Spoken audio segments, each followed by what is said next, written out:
Xonimlar va janoblar, birinchi Toshkent investitsion forumining oliy martabali mehmonlari, yalpi sessiya ishtirokchilarini tantanali kutib olamiz. Dear ladies and gentlemen, please welcome guests of honor, panelists of the plenary session of the first Tashkent Investment Forum.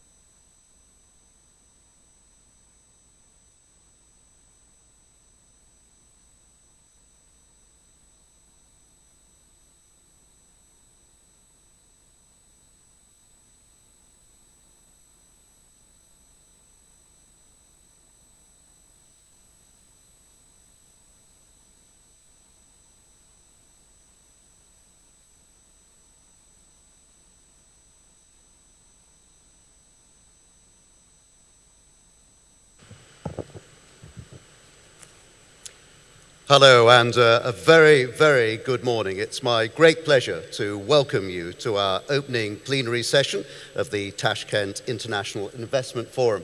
What a fantastic venue we have. My name is Jonathan Charles. I'm the Managing Director of Communications of the European Bank for Reconstruction and Development. Over the next 90 minutes, we're going to be exploring Uzbekistan's potential, how far it has come in the past few years, and the next steps needed to achieve strong growth amidst all of the global challenges with which all countries are now grappling. We have a distinguished group gathered here today to discuss the issues. I'm delighted and honored that we're joined by the President of Uzbekistan, President Shavkat Mirziyoyev. In a moment, he will launch our proceedings with a speech setting out the direction of travel for the country. Then we'll have a question and answer session with our distinguished panel. We have the President of the European Bank for Reconstruction and Development, Odile Renaud-Basso, as well as Masatsuko Asakawa, President of the Asian Development Bank, Stephanie von Friedeberg, Senior Vice President of Operations at the IFC, Shangchen Zhang, the Deputy Director General of the World Trade Organization, Khalid Al-Fali, the Minister of Investment of Saudi Arabia, and Konstantin Limitovsky, Vice President of Investment Operations at the AIIB, the Asian Infrastructure Investment Bank. Also with us is Sardar Umazakov, the Deputy Prime Minister of Uzbekistan, the Minister of Investments and Foreign Trade. So we should have a fascinating 90 minutes ahead, which I hope you will greatly enjoy. And before that question and answer session, welcome to you all. We will be discussing those prospects imminently, but first, let's hear from President Mirziyoyev.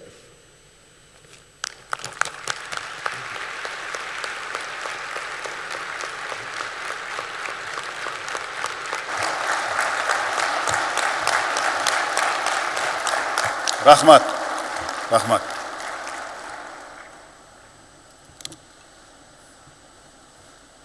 Hurmatli delegatsiya rahbarlari, hurmatli mehmonlar, xonimlar va janoblar. Avvalambor siz azizlarni birinchi Toshkent Xalqaro investitsiya forumining barcha ishtirokchilarini mehmondo'st O'zbekiston diyorida samimiy qutlashga ijozat bergaysiz.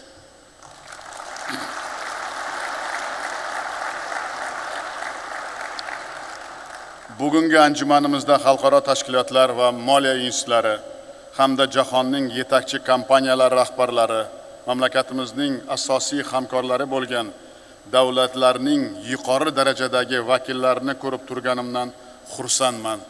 O'zbekistonga xush kelibsizlar.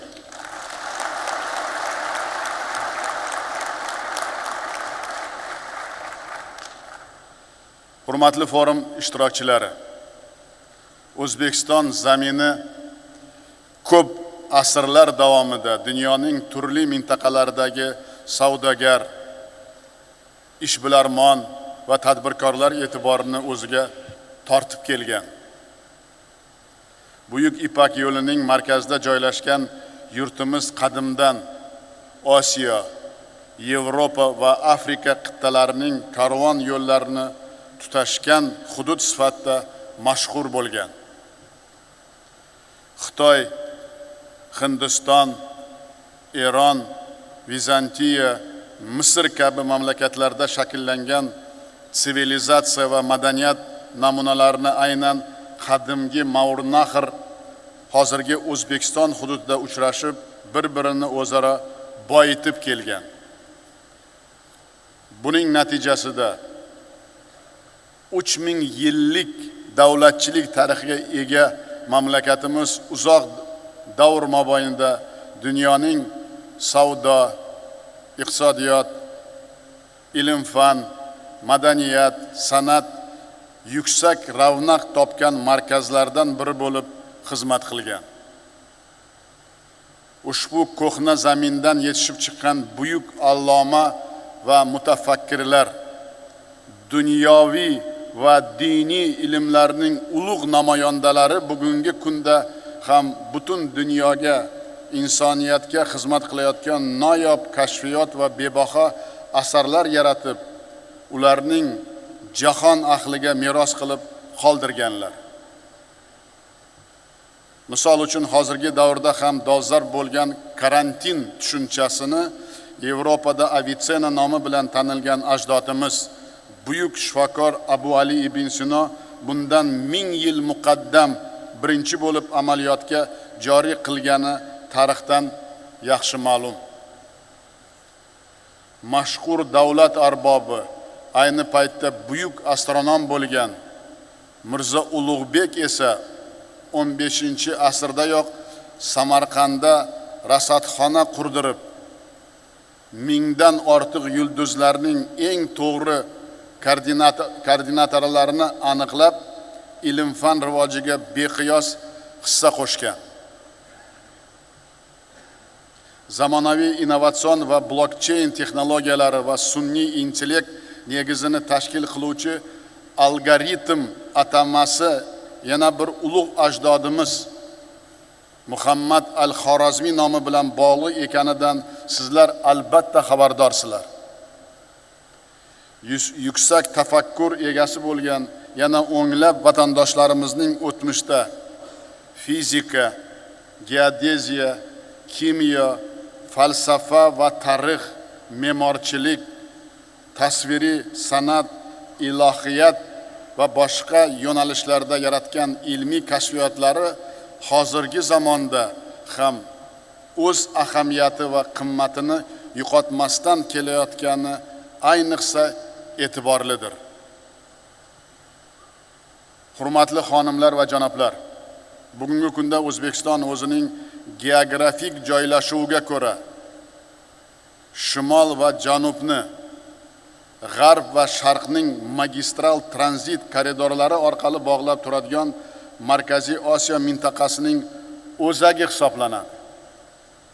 Biz buyuk o'tmishdan buyuk kelajak sari tamoyil asosida iqtisodiy, ijtimoiy rivojlanishimizning jadal davom ettirmoqdamiz.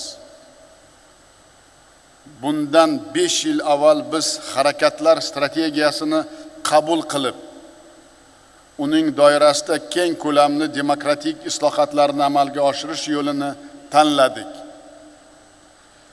Ushbu islohotlar dasturi davlatimiz va jamiyatimizning barcha sohalarini qamrab olib, qonun ustuvorligini ta'minlash, raqobatni rivojlantirish, korrupsiyaga qarshi keskin kurash olib borish kabi muhim yo'nalishlarni o'ziga mujassam etgan.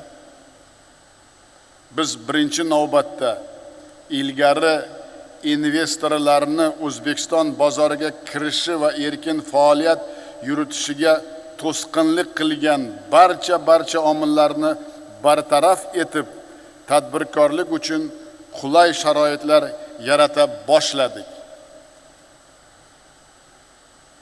Birinchidan, 2017-yilda milliy valyutamiz so'mning erkin konvertatsiyasining joriy qilib, xorijiy investorlar tomonidan foydani repatriatsiya qilish bilan bog'liq barcha cheklovlarni olib tashladik.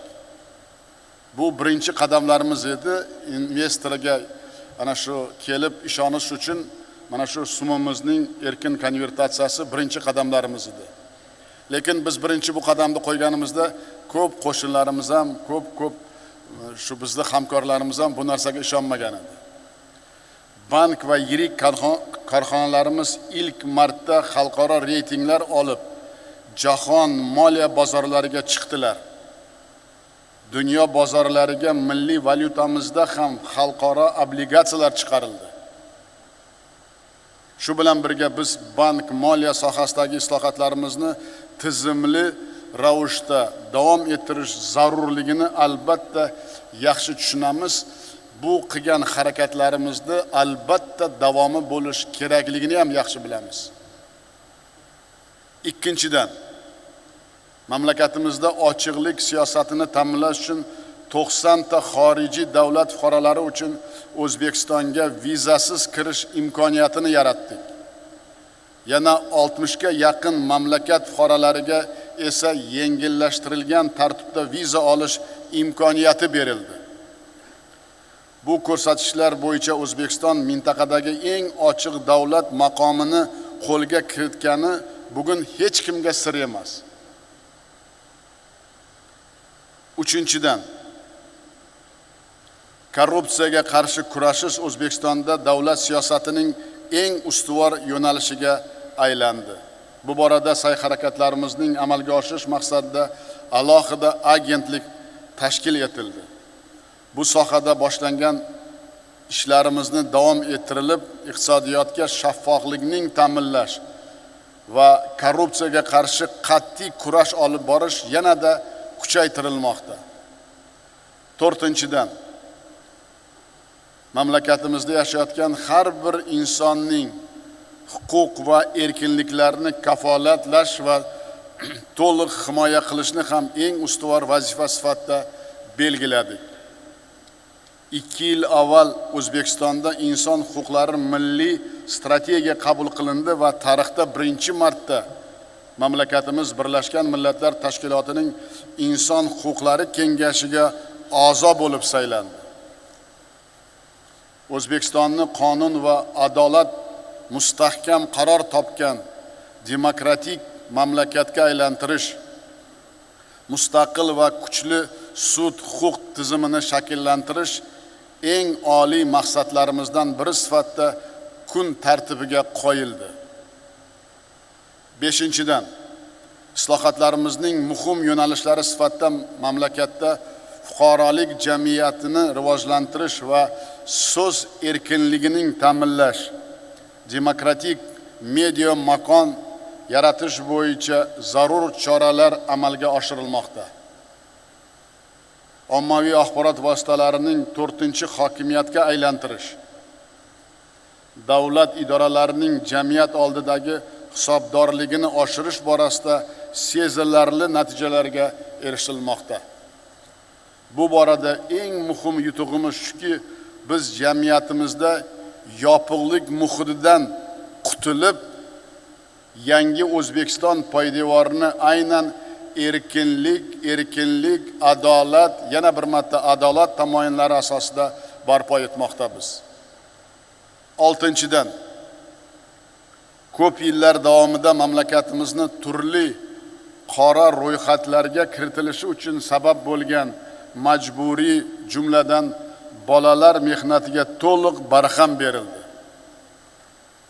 Buning e'tirofi sifatida yaqinda xalqaro nodavlat notijorat tashkilotlar koalitsiyasi, Cotton Campaign hamda jahondagi mashhur brendlar tomonidan O'zbekiston paxtasi va tekstil mahsulotlariga nisbatan ilgari o'rnatilgan boykot bekor qilindi.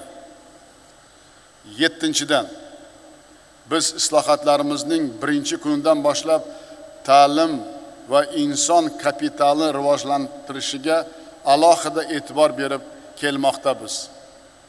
So'nggi 5 yilda mamlakatimizda 21 mingdan ortiq yangi maktabgacha ta'lim muassasalari tashkil etilib, ushbu maskanlarda tarbiya olayotgan bolalarimiz qamrovi avvaliga 27% dan 67% ga ko'tarildi. Bundan tashqari 200 ga yaqin yangi maktablar barpo etildi. 3 mingdan ortiq mavjud maktablar esa rekonstruksiya qilindi va to'liq jihozlandi. Shu o'tgan qisqa davrda 82 ta yangi universitet va institut, jumladan 23 ta xorijiy oliygoh tashkil etilib, oliy ta'lim dargohlarining umumiy soni 159 taga yetdi. Natijada maktab bitiruvchilarining oliy ta'lim bilan qamrov darajasi oldingi 9% dan 28% ga yetkazishga erishildi va bu yo'nalishdagi ishlarimiz davom ettirilmoqda. Barcha sohalarda bo'lgan kabi sog'liqni saqlash tizimida ham muhim islohotlar izchil olib borilmoqda. Shifoxonalar va tez tibbiy yordam punktlari dori-darmon va zarur buyumlar bilan ta'minlash maqsadida davlat tomonidan ajratilgan mablag'lar miqdori o'tgan davrga nisbatan 12 baravarga ko'paytirildi. 8-dan Respublikamizda amalga oshirilayotgan soliq siyosati ham biznes sohasini rag'batlantirishga xizmat qilmoqda. So'nggi yillarda soliqlarning umumiy sonini 13 tadan 9 tagacha kamaytirdik. Mol, mulk, shaxsiy daromad va ijtimoiy soliq stavkalari 2 baravarga pasaytirildi. Shu bilan birga 6000 ga yaqin import bosh stavkalari ham pasaytirildi.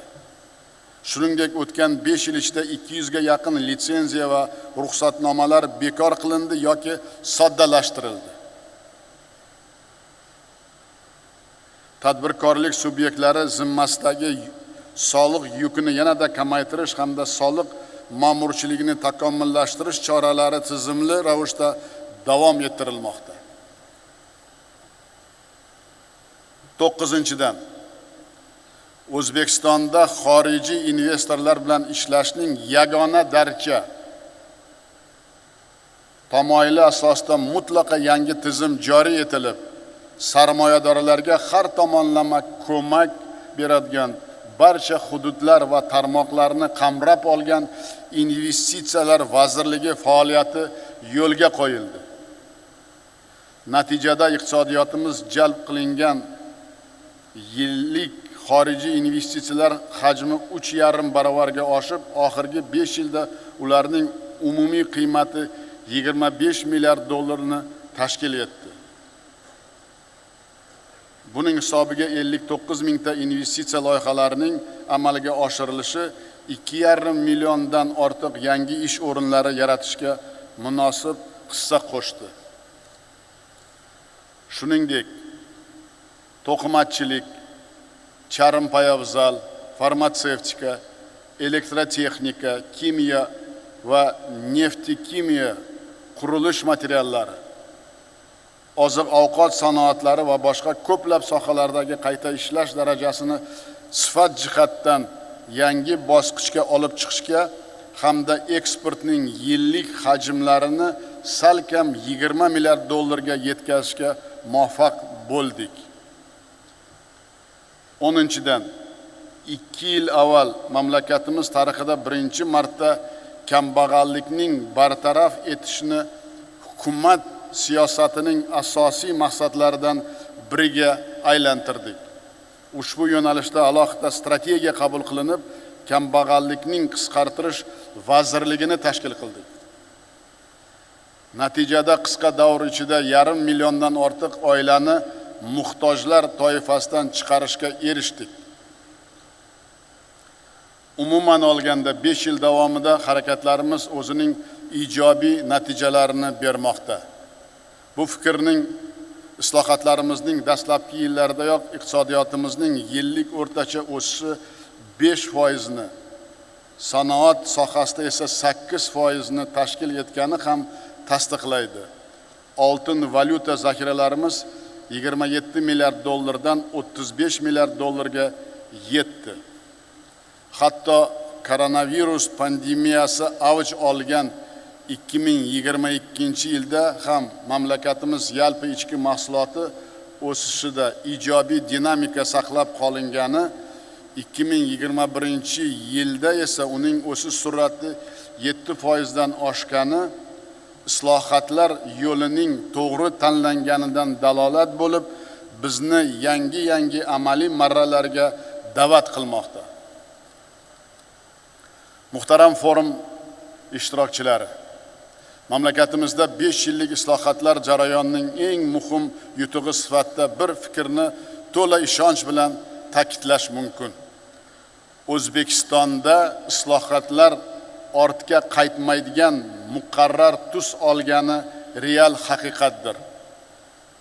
Yaqinda biz kelgusi 5 yilga mo'ljallangan yangi O'zbekiston taraqqiyot strategiyasini qabul qildik.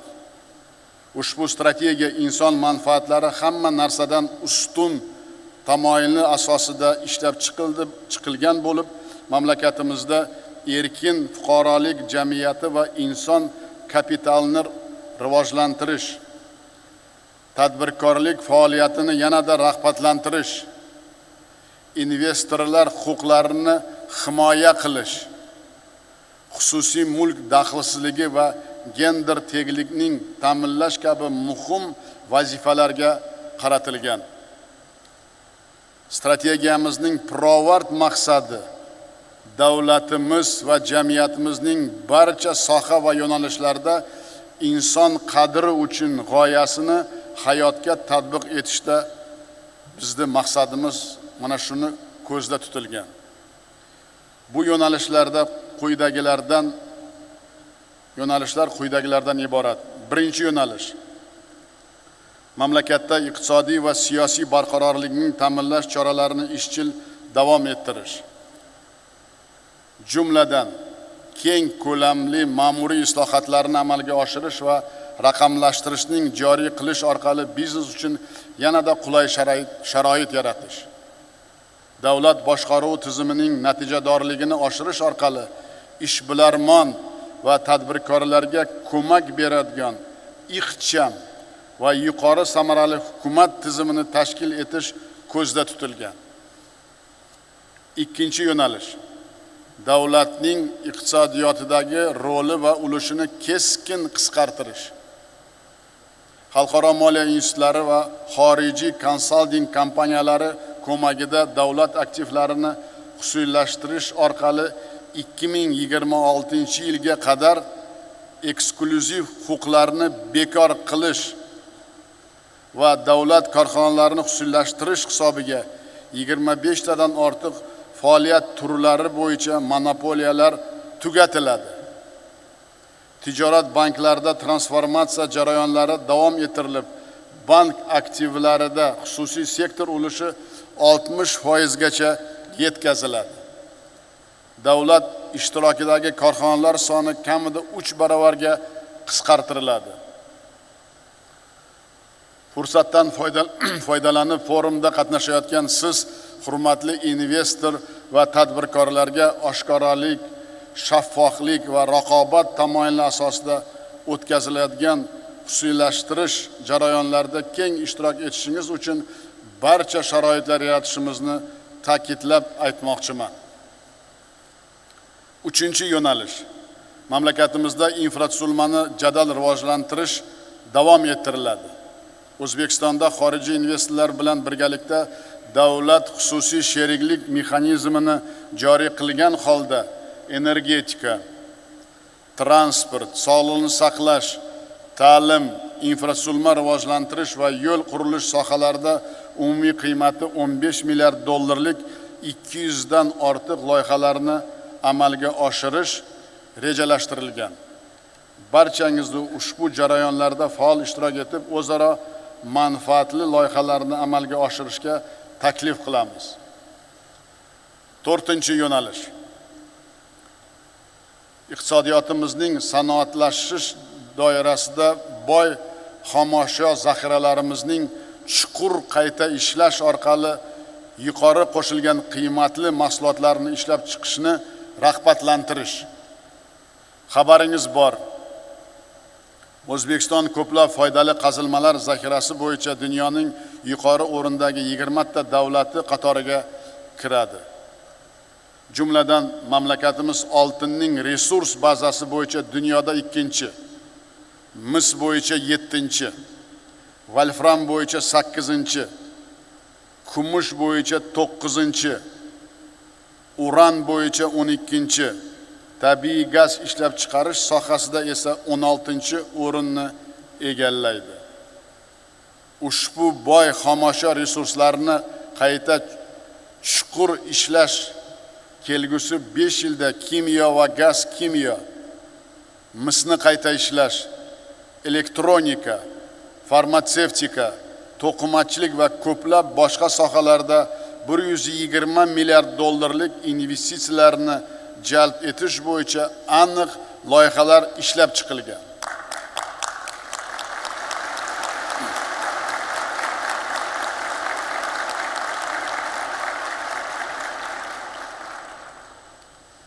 Beshinchi yo'nalish.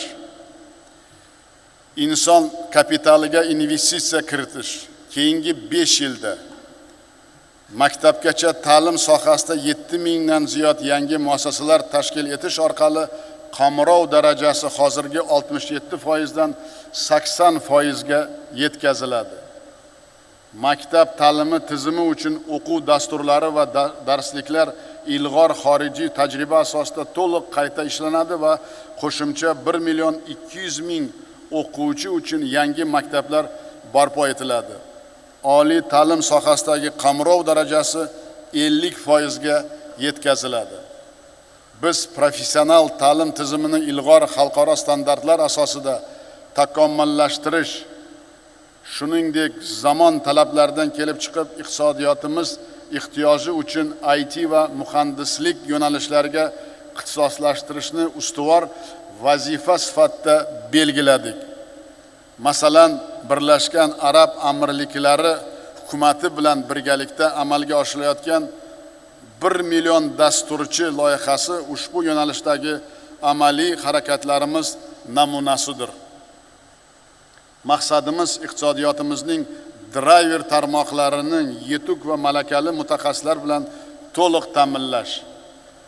Alohida ta'kidlash zarurki, O'zbekiston bugungi kunda iqtisodiy resurslar bilan birga katta insoniy salohiyatga, shu bilan birga zamonaviy bilim va chet tillarni puxta o'zlashtirgan yangi avlod kadrlariga ega.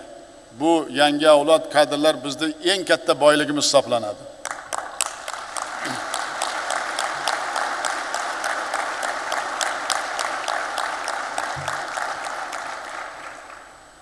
Oltinchi yo'nalish. Mamlakatimizda tashqi savdo,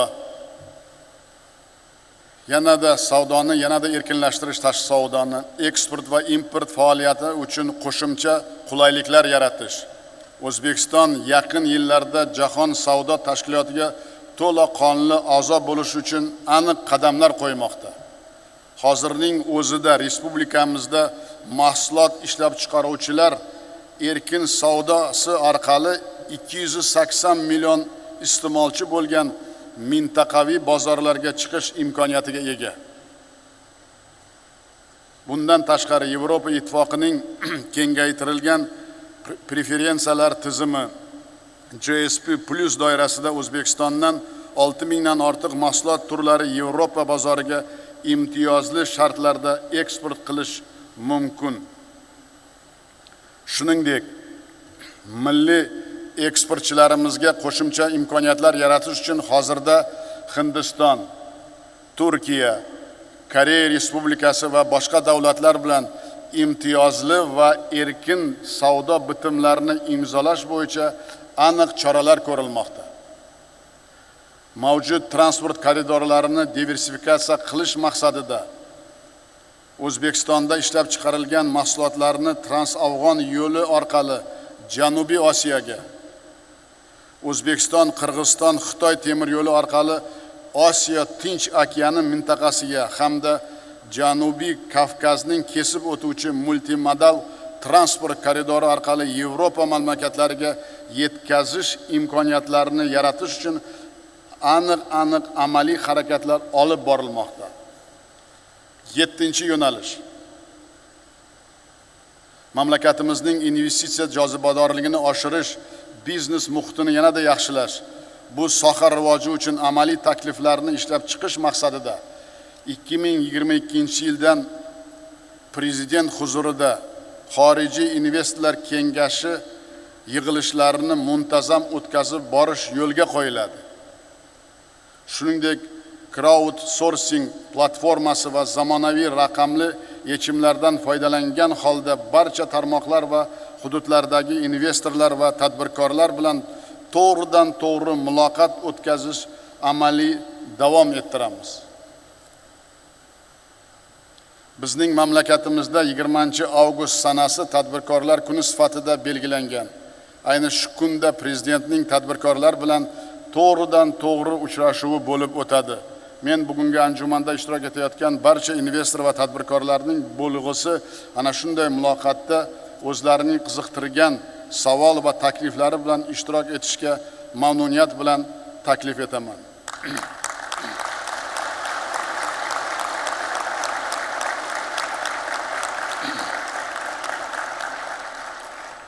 Umuman olganda amalga oshirilayotgan islohotlarimiz natijasida keyingi 5 yil ichida yalpi ichki mahsulotimiz 100 milliard dollarga, yillik eksport hajmimiz esa 30 milliard dollarga yetkazish ko'zda tutilgan. Xususiy sektorning yalpi ichki mahsulotdagi ulushi 80% ga yetkaziladi.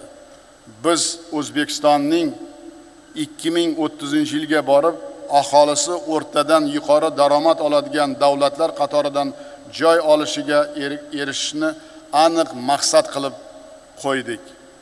Hurmatli do'stlar, oxirgi yillarda dunyoga yuz berayotgan pandemiya sinovlari, iqtisodiyot sohasidagi mavjud qiyinchiliklar va boshqa muammolar bizni nostandart choralar ko'rishga, yangicha vaziyatda ishlash va natijaga erishishga o'rgatmoqda.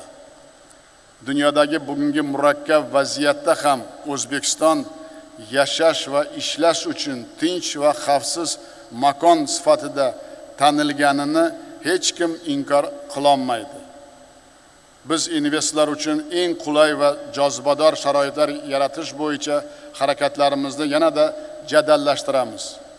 Islohotlarni amalga oshirish jarayonlaridagi eng murakkab vazifa bu faqat qonunchilikni o'zgartirish yoki turli strategiyalarni ishlab chiqishdan iborat emas. Bular albatta muhim, lekin eng asosiysi odamlarning dunyoqarashini va fikrlashini o'zgartirish ekanini o'ylaymanki, dunyodagi barcha islohotchilar tan olsa kerak. Bugun ushbu zalda O'zbekiston Respublikasi Prezidenti komandasi a'zolari, vazirlar, idoralar va mahalliy hokimliklar rahbarlari ham qatnashmoqda. Ularning hammasi, bunga ishoninglar, yuqorida ta'kidlagandek yuksak malakali mutaxassislar, zamonaviy dunyoqarashga ega yangi O'zbekiston vakillari bo'lib, ushbu forumga tayyorgarlik doirasida mendan aniq topshiriqlar olgan. Bu rahbarlar forumda tashrif buyurgan siz hurmatli mehmonlarimiz bilan amaliy va o'zaro manfaatli hamkorlik o'rnatish, yangi loyihalarni ishlab chiqish, eng muhimi investor va tadbirkorlarga har tomonlama qulay sharoitlar yaratish uchun muntazam ishlashga tayyor va bularni har bir tarmoqda rahbarini va hududda rahbarlarini aniq takliflari, loyihalari ham o'zlari bilan olib kelgan. Men o'ylayman, mana bugungi ochilishdan keyin sizlar bilan muloqotda natijalarga erishasizlar va men aytganimdek, bular hammasi sizlarga albatta sharoit va imkoniyat yaratadi.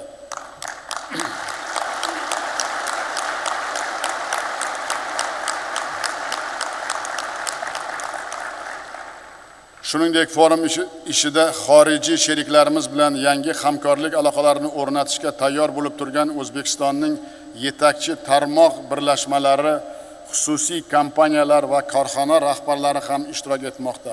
Forum doirasida sizlarning e'tiboringizga O'zbekistonda o'z biznesingizni samarali yuritishingiz uchun mavjud sharoitlar va yangi istiqbollar to'g'risida keng ma'lumotlar beradigan 30 dan ziyod tadbirlar bilan bir qatorda 200 dan ortiq jozibador loyihalar takliflari ham havola etiladi. Hurmatli investorlar, xonimlar va janoblar, ma'lumki, hozirgi zamon butun jahon iqtisodiyotini raqamlashtirish jarayoniga o'tayotgan. yashil texnologiyalar va innovatsion taraqqiyot har qanday soha va biznes rivoji uchun ustuvor ahamiyat kasb etayotgan bir davrdir. Biznes va tadbirkorlik xalqaro iqtisodiy aloqalar uchun beqiyos imkoniyatlar ochilayotgan mana shunday sharoitda sizlarning qadimiy sivilizatsiya va madaniyat maskani bo'lgan bugungi kunda yangilanish va islohotlar yo'lidan dadil borayotgan yangi O'zbekiston bilan amaliy hamkorlik o'rnatishga taklif qilaman.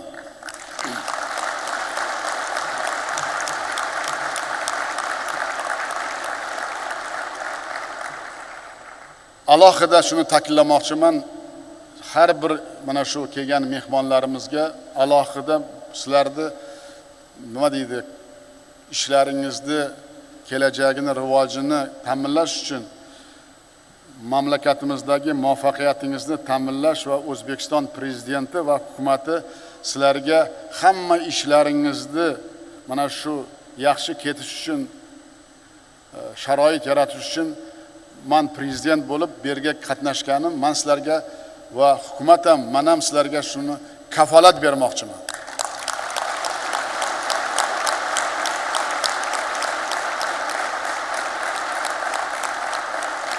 Bu nima uchun bu aytilyapti? Albatta mana 5 yilda birinchi marta bunday forum o'tkazyapmiz. Biz 5 yilda mana bugun ma'ruzamda albatta qisqa ma'ruzada buni hammasini aytib bo'lmaydi.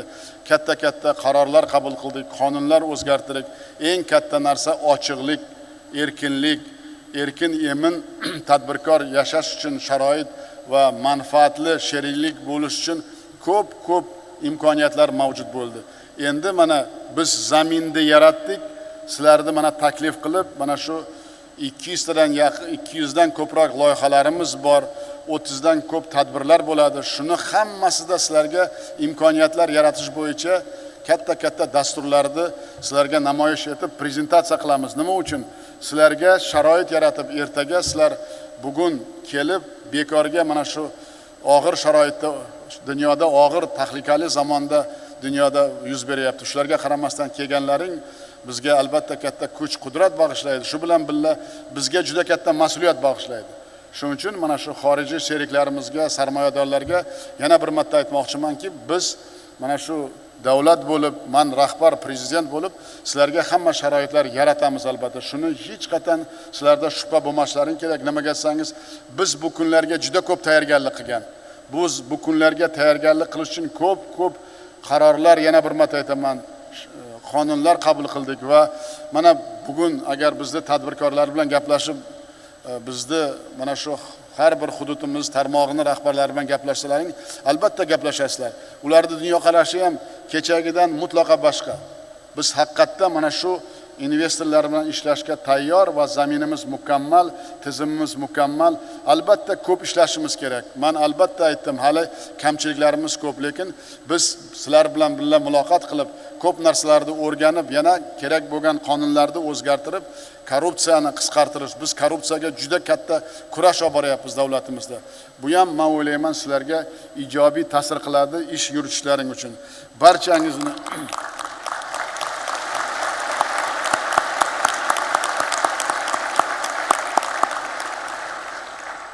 barchangizni ulkan va mushtarak maqsadlarni amalga oshirish, o'zaro manfaatli sheriklik aloqalarimizni yangi yanada yuksak bosqichga ko'tarish uchun faol amaliy harakatlarga da'vat etaman.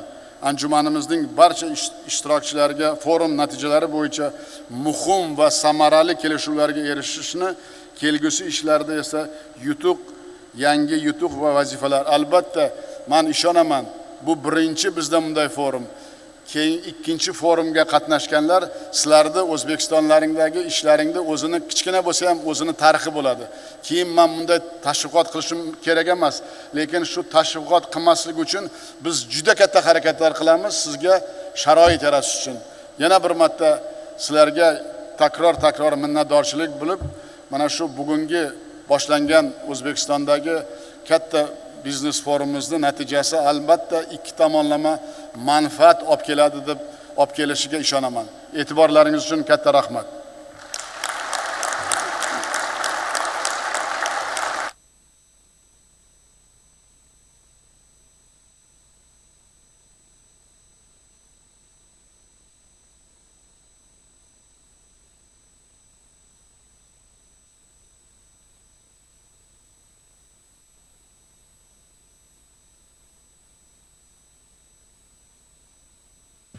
Thank you very much indeed, President Mirziyoyev, for starting us off in a very interesting way, setting out the achievements of the last few years and looking forward to the future. I look forward as well towards the end of this session to talking to you some more and hearing some more of your personal thoughts about where you want your country to go over the next few years. But let's turn to our panel now of distinguished guests. And I want to start with the President of the EBRD, Odile Renaud-Basso.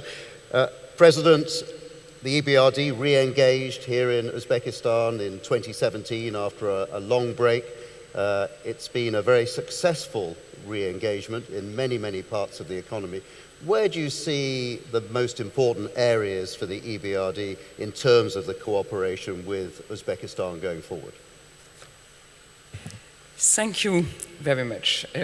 Dear President Mirziyoyev, dear Jonathan, first of all, thank you for inviting me to address such a distinguished audience, and congratulations for the organization of this very exceptional event, where I think we can feel the energy of reform, the energy of transformation, and I think that's a very positive element in a world where we know there are some challenges and tensions. So indeed, the European Bank for Reconstruction and Development has invested more than 3.3 billion over the last 5 years, more than $600 million last year.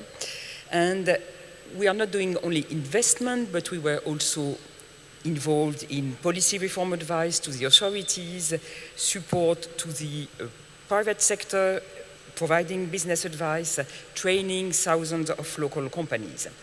And these investments were possible because of the very ambitious reform agenda launched by the President, which has really yielded very positive results.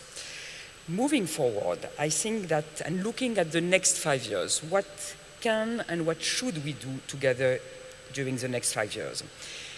I think here what is very important is that we will continue to work hand in hand with the reform agenda. And I've been very impressed by the objective you set in terms of reform agenda.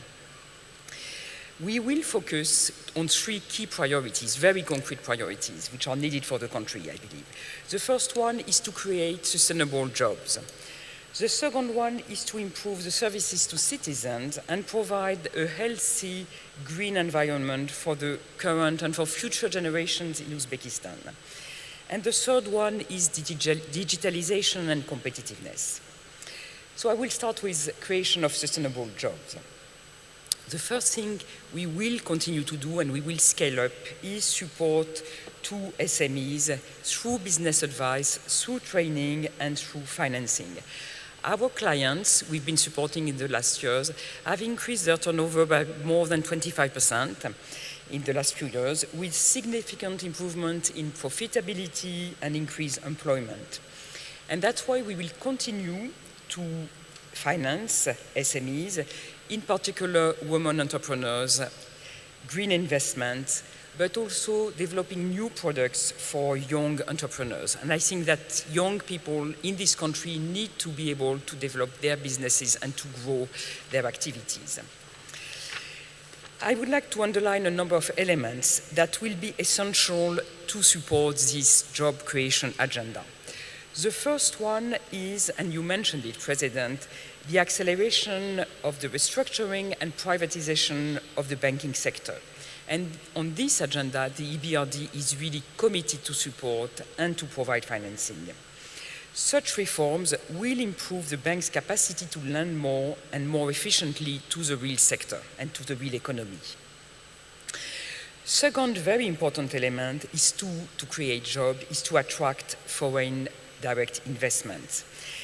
And there is a need to continue to improve further and steadily the best business climate in cooperation with EBRD, but also in cooperation with foreign investors. High-profile privatization transactions are being prepared, for example, in the fertilizer sector. Open, transparent privatization transactions cleared by the competition authorities will be attracting ever better investors and bring higher value to the country. And I think this should be really part of the agenda. I was very happy to see that as a key element of the reform. And we can discuss issues on both the climate, business climate environment and privatization issues at the meeting of the Foreign Investors Council. I hope we will be able to hold it early June 2020. Indeed, having an open, direct dialogue between you, Mr. President, and the foreign investors community has started today to take stock of the results and discuss next steps to enhance the business conditions will be a very important step. And I believe deeply that unleashing the potential of the private sector will also unleash the potential of the country and create jobs that are sustainable and even better paid. So we will be your partners in this agenda. The second key objective for us is to improve services to citizens and provide a healthy green environment for current and future generations. And here I think we are in a very good position. Uzbekistan is seen as one of the most ambitious countries in the world to develop renewable energy. And the progress made in the last 5 years in this sector is absolutely amazing and impressive. And we are keen to continue our cooperation in this area, also to bring the state-of-the-art technology with private investors to this country. We will also scale up our joint investment into solid waste, and where there is scope to mobilize private capital to invest in waste-to-energy facility or operating electric transport fleets. And we will be working with the Navroy and Al-Malik giant mining companies to help them reducing their carbon footprint while expanding production. And we would also like to work with the towns and communities where they are located so as to ensure that they enjoy the development and green benefits as well. Last key priority, but not least, of course, digitalization, and you also mentioned it. And we want to join force with Uzbek partners to enhance digital education, whether coding through private sector training providers or our own mass training towards SMEs on digital processes for businesses. We will also be delighted to support development of digital infrastructure, including high-speed internet across Central Asia, while mobilizing the private sector as much as possible to develop this key infrastructure for the future. In addition, energy investment we are considering will include new knowledge and/or digital development, fintech and ecosystem development, digital management of operation at utilities companies, and the use of digital technology and drones in road maintenance, logistics planning are all elements that we will share and invest with our Uzbek partners. Let me conclude by saying that we are all facing challenging times and navigating a high degree of uncertainties. And we are completely committed to support our clients and partners in Uzbekistan in this current juncture, to deal with the current challenges, be it in terms of logistics, creating new areas for export, developing new avenues. Challenging times also create new opportunities, and I think this is what we need to build together. We will also support, in this respect, the network agenda and connectivity agenda, which will be key in the coming future. Thank you very much for your attention. Thank you very much indeed, President. President Mirziyoyev. Bassa xonimga alohida o'zim minnatdorchilik bildirmoqchimanki, albatta bizda hamkorligimiz oxirgi 5 yilda mutlaqo boshqa darajaga ko'tarildi va bugungi aytgan mana shu hamma takliflaringiz, ayniqsa 3 ta yo'nalish bo'yicha, birinchisi mana shu barqaror ish bilan ta'minlash, kichik va o'rta biznesni qo'llab-quvvatlash, xususiy sektorni qo'llab-quvvatlash. Men juda katta bugun siz bilan mana albatta hali muloqot ham qilamiz. Bu to'g'risida alohida gaplashmoqchiman. Albatta men ma'ruzamda aytganimdek juda katta shu xususiy sektorga biz juda ko'p imkoniyatlar yaratdik. Bu imkoniyatlardan foydalanib hozir bizda xususiy sektor vakillari, mana bugun o'tirgan tadbirkorlar, hududlardagi mana bugun hududlar rahbarlari kelgan tadbirkorlarda hech qaysi bank bizda hali mana Urganchda va Andijonda filiali ochgansizlar. Hozir Qashqadaryodami yangi yana filial ochmoqchimiz.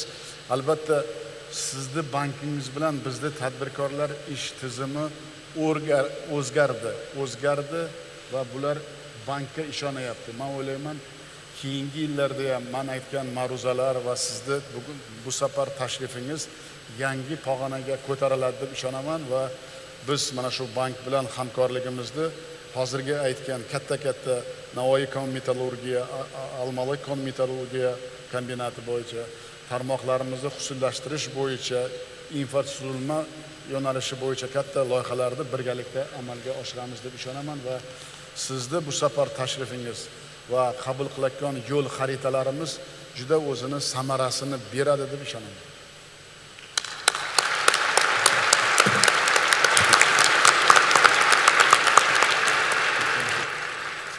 President, thank you very much indeed. Let us move on to our next guest, President Asakar of the Asian Development Bank. Obviously, the ADB has been heavily engaged here for a very long period of time, working on industrial progress, working on agriculture, working in the green area of the economy, with many thoughts about developing the economy. How do you assess the cooperation that you've had here in Uzbekistan, and what areas, public and private, would you plan to be helping the economy with? Thank you, Jonathan, for your question. But before responding to that question, let me thank you very much, His Excellency President Mirziyoyev, for inviting me and us for this very impressive and timely and important international investment forum, and the colleagues from across the development community and private sector for gathering here with us today. And needless to say, we have been really thoroughly enjoying the great hospitality of Uzbekistan's government provided to us during our stay. Thank you so much. Well, I'm very much proud of the excellent cooperation between ADB, my bank, and the government of Uzbekistan since 1995. This strong relationship has allowed us to provide ADB's unique combination of not only financing, but also knowledge and partnerships to help accelerate development, especially for populations most in need. ADB is also supporting reforms that will enable the private sector to contribute more fully to Uzbekistan's future and economy. So let me offer some highlights. There have been some notable achievements from our work together in recent years, especially between 2018 and 2021. First, on industrial development, we supported the construction and reconstruction of regional infrastructure, namely roads and railways. This has helped to connect people and foster trade by improving connectivity. We also contribute across the energy sector in power generation, transmission, and distribution as well. Second, to diversify the agricultural sector, we provide capital to horticultural farmers through banks right here in Uzbekistan.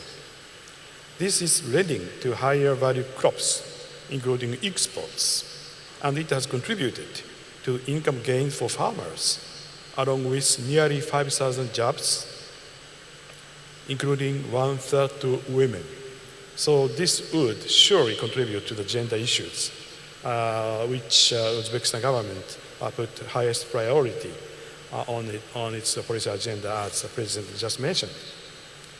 And thirdly, we are on track to help at least 10 million additional residents gain access to improved rural and urban infrastructure services.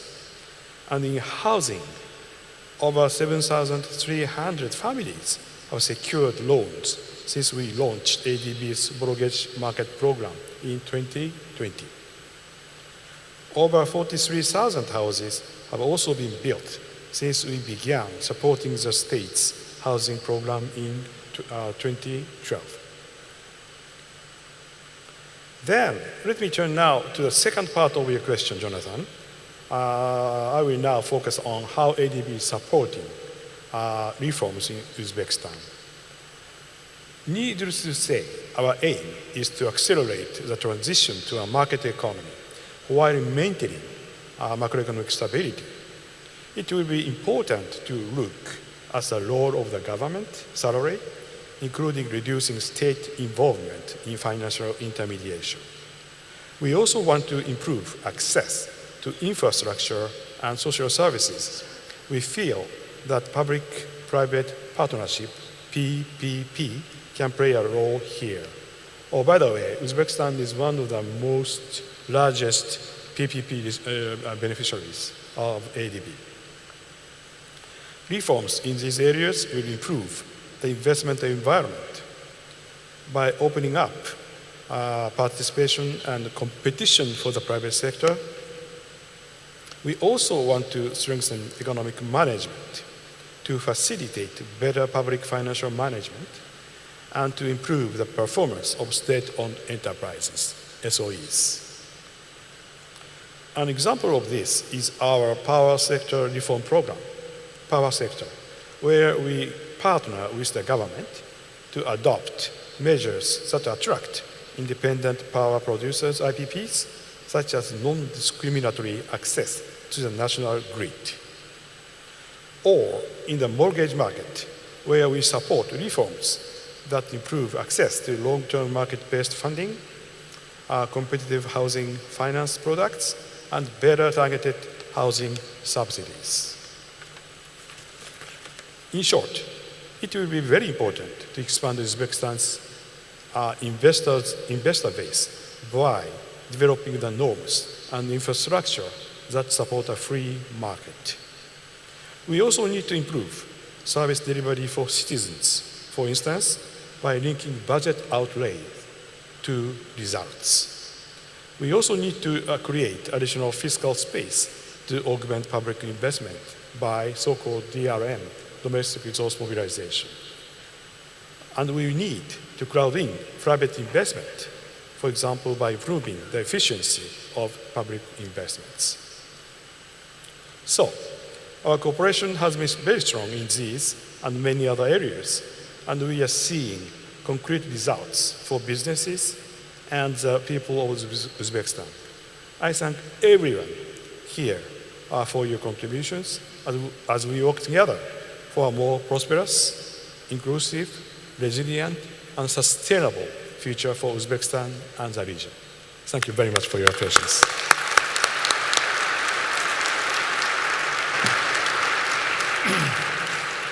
Janob Asakova bilan yana bir marta sizga kelganingiz uchun minnatdorchilik bildirib, haqiqatda bizning hamkorligimiz juda katta tarixga ega, juda katta muvaffaqiyatlarga birgalikda erishyapmiz.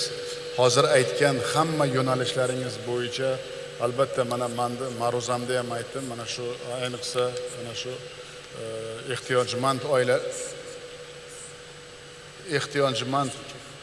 oilalarga period bo'lyaptimi? Ehtiyojmand oilalarga e'tibor, ana shu biz o'zingiz qaytardingizki, ishlarimizda ajoyib yutuqlarga erishdik deb.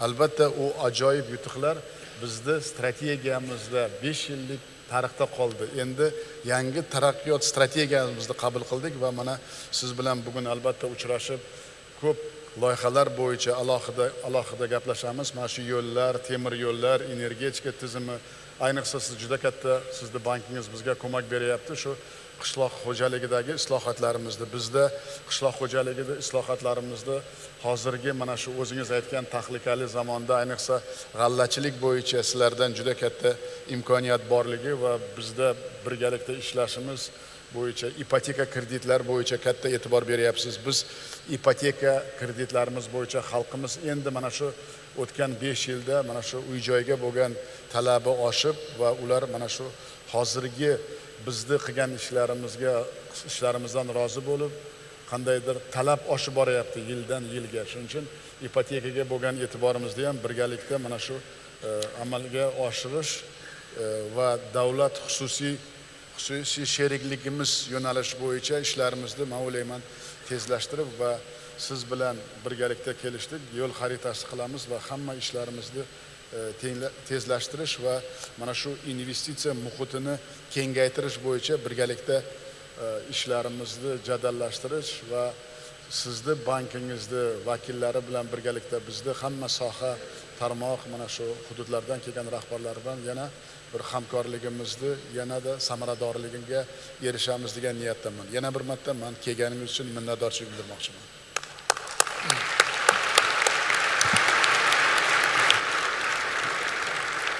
Thank you very much again, President Mirziyoyev, and thank you before that to President Asakawa of the ADB. Let me turn now to our guest from Saudi Arabia, the Minister of Investment of the Kingdom of Saudi Arabia, Khalid Al-Fali. Saudi Arabia is very active here in Uzbekistan, particularly on energy projects. I wonder whether you could tell us what it is about Uzbekistan that makes it so attractive to investors from Saudi Arabia and that region. Well, thank you very much, Jonathan, and I think the thanks from me and all of this great audience have to go to His Excellency, the Honorable President Shavkat Mirziyoyev, for bringing us all together, for your leadership, for your hospitality, having this powerful group from all over the world gather here in Central Asia and Tashkent during a time of difficulty, a time of challenges, is very, very timely, very important, and I think it's just another element of the leadership you have been demonstrating, Your Excellency, over the last 5-6 years, that all of us, friends and partners of Uzbekistan, are so thankful for. Going back to the question, Jonathan, why are we here? Why are we investing?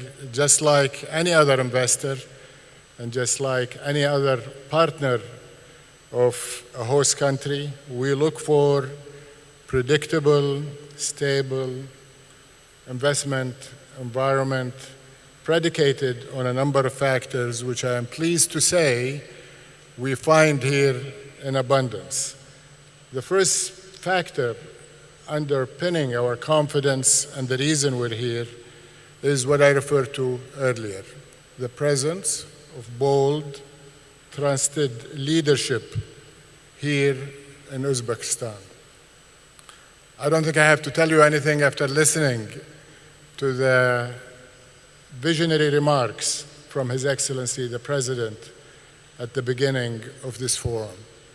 He outlined the long-term vision, but he took it down to the details and assured all of us that he is going to see to it that that vision is implemented. And I say this with insights and knowledge because I'm experiencing it firsthand in my own country, where we have launched Vision 2030 and have cascaded it down into implementation with a very extensive program, and it is reassuring to see that happening here in Uzbekistan, and this commonality between Saudi Arabia and Uzbekistan and the presence of strong leadership, political leadership, but also translated into economic programs is quite reassuring to us and gives us the trust that we can put our resources, time, know-how, capital, knowing that we have a capable visionary partner here on the ground. I'll tell you, and I hope nobody takes this negatively, but I was here, Your Excellency, in 2016, and I attempted to work with my counterparts in Uzbekistan at that time. And I came back in 21, and what a difference 5 years have made. And it's all about you, Your Excellency. So thank you very much for that leadership.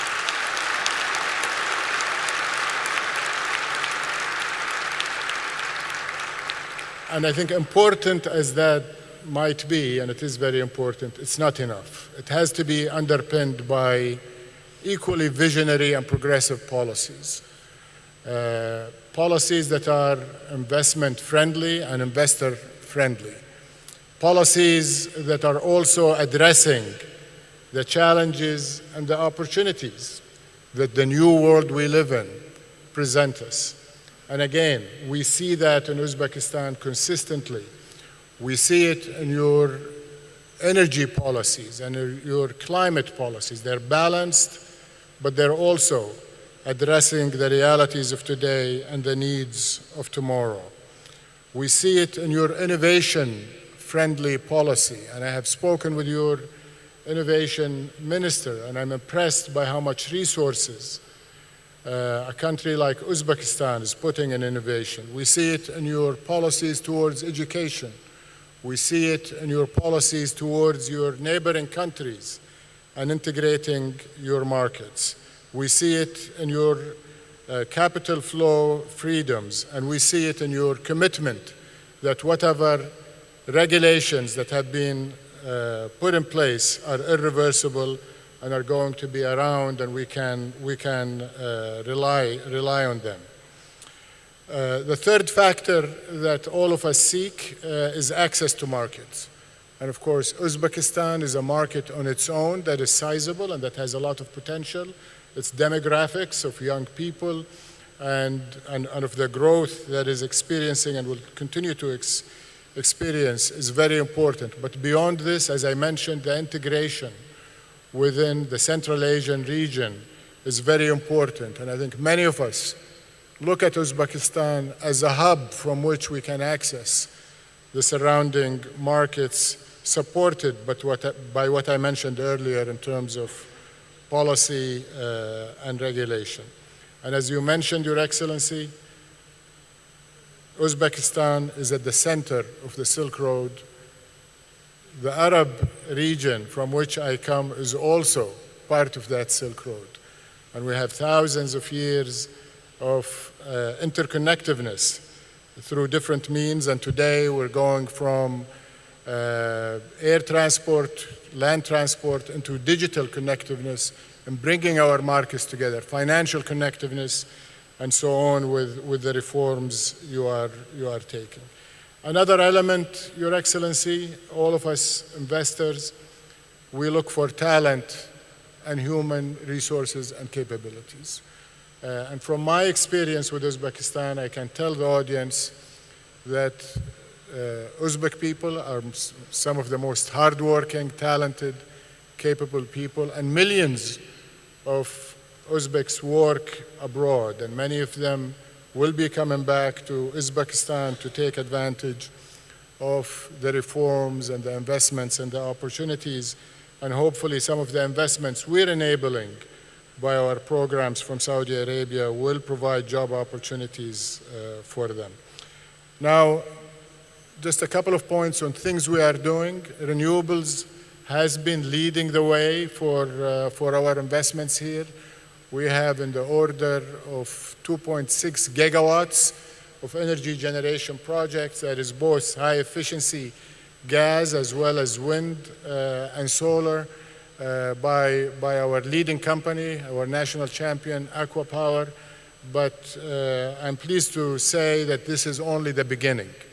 There will be a lot of projects in renewable energy, not only by Aqua, but by other Saudi companies interested in pursuing renewable energies here in Uzbekistan, leading to the 8 gigawatt target that the country have. We're interested and in advanced discussions about projects in agriculture. Food security is key to the world, and unfortunately the crisis in Eastern Europe is bringing this to the forefront, but this has been a long-term interest of ours, and we believe Uzbekistan can be part of a global diversification of food resources, and the Honorable President talked about that, talked about wheat in particular, and we're very much interested in that.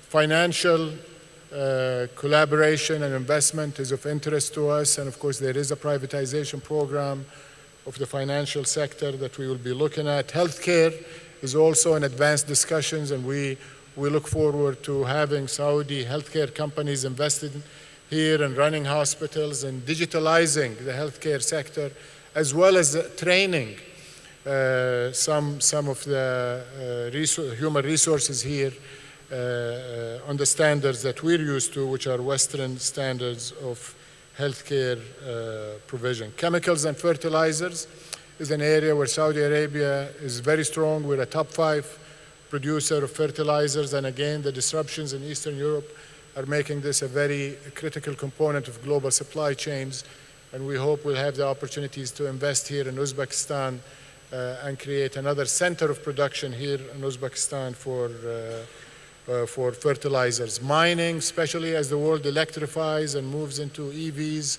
there is plenty of resources here, copper and others that could be tapped, and we have a global mining company, a top 10 mining company that could very well invest in tapping those resources and combining it with our own tremendous resources in Saudi Arabia and creating a supply chain force to deal with the electrification of the mobility and the economy at large. Finally, in a small way, we're addressing a call for action by his president to deal with the needs of SMEs and empower the people in the provinces. We have worked with my colleague, and I call him my brother, Minister Sardor Omar Zakov, on creating an economic empowerment fund for micro enterprises. It is funded by the Islamic Development Bank, by the government of Uzbekistan, by private sectors from Saudi Arabia, and this fund is initially capitalized at $100 million and will be targeting small SMEs, micro enterprises. And I think all of us who look at the large opportunities have also to do more of this. We're also doing something on education, where we will be offering scholarships in STEM disciplines and PhDs and masters in some of our advanced educations, as well as in R&D. And many more would come with fora like this and meetings like this and leadership like we're seeing here in Uzbekistan. I'm sure we're only talking about the beginning of a fantastic economic development story here in the heart of Central Asia. Thank you.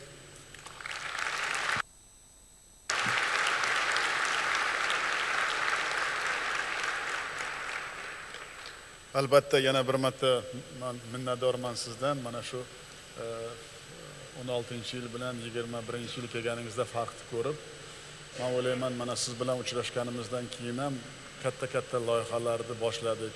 Ayniqsa energetika bo'yicha mana Aquapower bilan boshlagan ishlarimiz o'zining natijasini berib, mana Qoraqalpog'istonda men yaqinda o'zim borib, mana shu tamal toshini qo'yib, shamol energetika bo'yicha ham ishlarimizni bilasizmi, bu O'zbekiston xalqini, O'zbekistonda ishbilarmonlar, tadbirkorlar bilan uchrashganimizda, mana shu Saudiya bilan hamkorligimizda juda katta imkoniyatimiz borligi va men ishonaman, bugun mana shu siz bilan ham hali uchrashib, ko'p masalalar bo'yicha kelishgan ikkovimizni birga kelishib, sizlar mana shu bizning investitsiya vazirligi bilan qo'l qo'ygan yo'l xaritalaringizni natijasi o'zini natijalarini berib boshlayapti. Lekin hozirgi aytgan hamma fikrlaringiz, mana shu o'g'it ishlab chiqarish, bu hozirgi dunyoda oziq-ovqat xavfsizligi, usullashtirish, sog'liqni saqlash sektorlarida men bekorga aytmayapman. Biz hamma bugungi qatnashayotgan davlatlardan, sheriklarimizga umuman bizni hamma hamkorlarimizdan, hamma davlatlardan kerak bo'lsa, bekorga aytmayapman, qonunni ham o'zgartiramiz, sharoitni ham, nimaga desangiz, dunyoni o'zi o'zgaruvchan bo'lib qoldi. O'sha dunyoga qarab biz ham munosib o'zgarish qilib, sharoit yaratish bo'yicha hamma imkoniyat yaratish bo'yicha hamma qarorlarni qabul qilamiz. Shu bilan birga albatta men ishonamanki, bu birinchi forum, ikkinchi, uchinchi, to'rtinchi forumga kelganlaringizda men bekorga ma'ruzamda aytmadim. Hamma qatnashgan investorlarni, bugun do'stlarimizni o'zini O'zbekistondagi mana shu investitsion o'zini tarixini bo'lish uchun biz harakat qilamiz. Ana shunda meni tashviqot qilishim kerak bo'lmaydi, lekin baribir 2-3 yil kerak bo'ladiki, o'sha kuchli davlat bo'lib, intizom bo'lib, tinchlikni ta'minlab, mana shu biz hamkorlarimizga kafolatlangan sharoit takror aytyapman, albatta buni yaratamiz. Shuning uchun mana shu siz bilan kelishilgan hamma gaplarimiz mana shu mikro tadbirkorlarga bo'lgan mana shu o'zingiz aytgan hozirgi 100 millionlikni 500 million qilamiz buni deb biz siz bilan kelishgan edik. Albatta buni ham albatta amalga oshiramiz va mana shu men aytgan energetika sohamizda juda katta ishlarimiz bor va aniq loyihalarimiz bor. Birgalikda buni ham amalga oshirib kelgusi uchrashuvimizda, kelgusi forumlarimizda natijasi baribir biz kutgandan 2-3 barobar katta bo'lishiga men buni ishonaman. Yana bir marta butun mana shu o'zingizni katta biznes soha vakillari bilan, katta kompaniya rahbarlari bilan kelib bizni forumimizda qatnashganingiz uchun yana bir marta o'zim minnatdorchilik bildirmoqchiman. Katta rahmat sizga.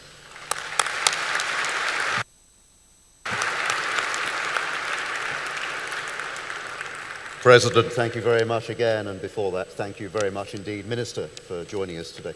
Let me turn to our colleague from the IFC, also representing the whole World Bank Group here today, Stephanie von Friedeberg. Stephanie, let me start. Obviously, there's been a huge amount of activity here from the whole World Bank Group, a lot on public-private partnerships as one area, for example, but a lot of looking at bigger projects too. Where do you see the room for engagement here in Uzbekistan, and where do you see the room where you would like to see more progress?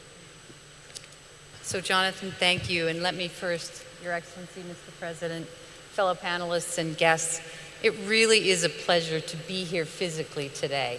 After 2.5 years of COVID lockdown, I feel like we've finally broken the handcuffs, and I really look forward to the opportunity to engage with all of you over the course of the next couple of days. As you know, Mr. President, the World Bank Group has a very long and deep partnership with the country of Uzbekistan. We stood hand in hand with you during your first group of reforms, and they have been amazingly successful, and you and your government deserve to be commended for all that has been achieved, and much of which you mentioned in your opening speech. And we really believe in these turbulent waters and choppy economic situation globally, now is the time to double down on reform. And we intend to do that with a country partnership framework that we've agreed with the government to match the new Uzbekistan plan and to get the country to a high middle income level by 2030. And it's really featured on 3 areas. The first is really about creating more and better jobs. Remember, 56% of the GDP in this country is actually generated by SOEs, and they employ 18% of the population. We need to flip that on its head. Second, as the President mentioned, human capital development, creating the workforce of the future. Our human capital index indicates that today, a girl born will be 62% as productive as she could be if she was given full education and better health care. So there's much that we need to do in this space. And finally, green growth. Creating a private sector requires reliable and affordable energy, and it has to be clean given the effects of climate change and water scarcity on this country. So how do we go about that? I would actually say there's 4 areas where we all need to be focusing. First, we need to keep momentum on the critical reforms that have already been started. So many have been mentioned. The financial sector, where investments like our investment in Ipoteka Bank or Proistrom Bank that we're doing together paved the way. But there's a $10 billion financing gap for SMEs in this country, and they employ 75% of the people. We need to keep pushing on energy reform. Fabulous to know that we actually have our first grid-scale renewable energy project up and going, and it's private sector generated energy. So we need to keep pushing in that direction. And the work that's been done on cotton is fabulous, because the ability to take those cotton fields, turn them into textiles, use the off seasons to create wheat, and then connect Uzbekistan to the global economy is exactly what we need to be doing. But together with that, as we think about the new Uzbekistan, we really need to think about moving the government from a producer to an enabler of a free market. And what does that mean? That means pushing forward with the privatization of as many of the 2,800 SOEs in the country today. The third thing, and I think many of our panelists have mentioned it, but I see it as fundamental, is the creation of a digital economy. We know as a result of COVID that digitalization is the way of the future, and that means more privatization of mobile operators. It means the creation of backbones and digital infrastructure that is both shared and managed by the private sector. And I think as panelists and the President rightly said, it also means building the right skills, both literacy, digital literacy skills, as well as the more advanced programming and entrepreneurship skills that are necessary to create a digital economy of the future. Today, only 1% of this country contributes to e-commerce. If you could bring all of the SMEs in this country onto digital marketplaces, we could revolutionize the way that the country is run and the way that SMEs are capable of growing. And the fourth area, which I think one of my fellow panelists mentioned as well, in my view, is transport. This is where public-private partnerships will truly matter. As one of only 2 double landlocked countries in the world, rail, road, and air all matter. And we can create very valuable public-private partnerships, leveraging off the work that we have already done in energy, in health, and in education, to bring rolling stock to the country as an example. So that will definitely be an area where we will be partnering. And quite frankly, as I look around, I see more opportunity in Uzbekistan than I've ever seen, and a fabulous time for us all to be together at this international conference, figuring out how we can partner, and I look forward to the rest of the week. Thank you, Jonathan.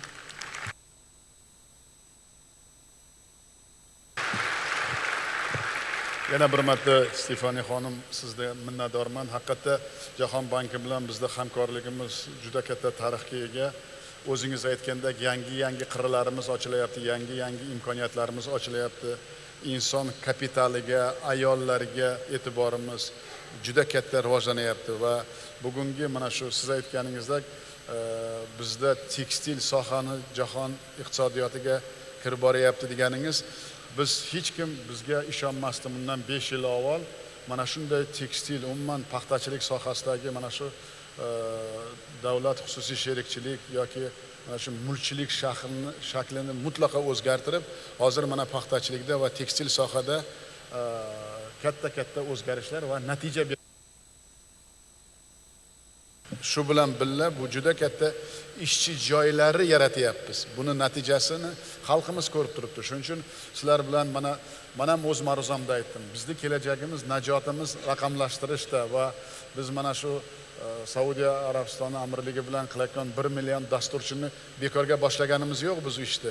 Nimaga desangiz, biz hamma sohani rivojlantirishga faqat raqamlashtirish bo'yicha mutaxassislarni tashkil qilishga harakat qilyapmiz. Agar bu mutaxassislarimiz hamma sohaga, tarmoqlarga kerak bo'ladi, zamonaviy tilni bilakon raqamlashtirishga o'rgatib olib, bularni katta natijasini biz hozirdan sezib boshlayapmiz. Bular bizga o'zini ko'magini ko'rsatyapti. Va faqat men o'zim mana shu ma'ruzamda ham e'tibor qildingiz, aytganimdek, biz mana shu ta'limga, inson kapitaliga juda katta e'tibor beramiz va men o'ylayman, birgalikda bu sohaniga hali ko'p rejalarimiz bor Jahon banki bilan ishlashga va bu rejalar albatta mana shu 35 millionlik aholimizga o'zini ijobiy ta'sirini ko'rsatadi deb o'ylayman va siz mana shu haqiqatda o'zingiz aytgandek juda katta lockdownlar bo'ldi, ko'p dunyoda ochiq uchrashuvlar bo'lmadi. Mana bugun shu uchrashuvimizga biz taklif qilib Jahon bankining vakili bo'lib kelib turganingiz uchun men sizdan alohida minnatdorman va men oldin aytganimizdek siz bilan ishlash bizda tariximiz ham bor. Bu tarix faqat natijasini yaxshi beradi deb va bu bizga kelajakda juda katta imkoniyat beradi deb ishonaman. Sog' salomat bo'ling, yana mana shu kelajakda uchrashib, mana shunday forumlarda natijalar, bugungi aytgan o'zingiz yo'nalishlar bo'yicha albatta natijalar ham sezilarli bo'ladi deb umid qilaman. Sog' bo'ling.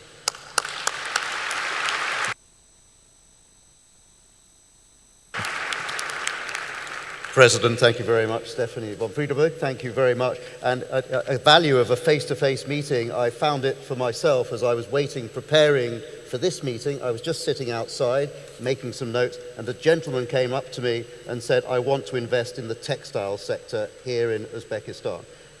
How do I do that? Who can I speak to? So definitely a lot of interest in textiles, and he mentioned, of course, GSP Plus and all the good reasons for coming here. So I think it shows just how important these investment forums really are. Let's move on. Konstantin Limitovsky, Vice President of the AIB. There's been a number of mentions here about transport corridors. That is an area, of course, where the AIB is very active. How do you see that?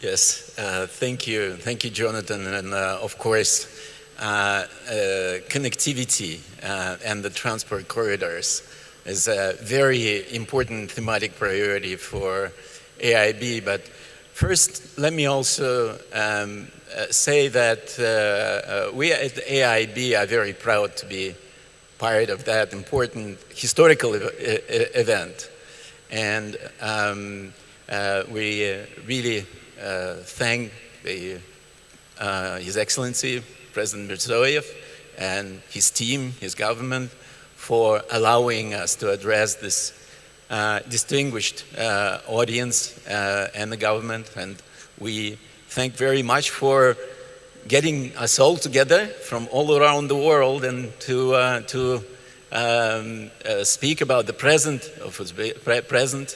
days of Uzbekistan, but also listening to the shared vision and how we can contribute to that.